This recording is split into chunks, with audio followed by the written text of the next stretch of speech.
Welcome. In this video, I'll show you how to fix your device isn't part of the Netflix household for this account. Alright, if you find this video helpful, please leave a like and subscribe to the channel for more such tutorials. Now, your device might have an IP problem where it needs to be reset. Okay, that's why it's giving you the issue. So here's what you need to do. Go ahead and close every app. Go to your Wi-Fi, alright, or mobile data. Disable it for now. Wait a bit, and then while it's turned off, go back, go to settings right here, and just find VPN.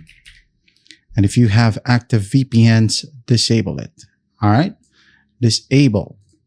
If you have third-party VPNs like NordVPN or any other VPNs, disable it as well. And then once that's done, go back to settings, look for a date and time. All right, tap on date and time right here, and make sure that automatic date and time and automatic time zone are both enabled. Once that's enabled, close this one, open up or bring up your Wi-Fi or data again, enable it, connect to your home Wi-Fi, and then once that's done, open up Netflix and you should be good to go. That is how you fix your device isn't part of the Netflix household for this account. I hope this video helps, and I'll see you in the next one.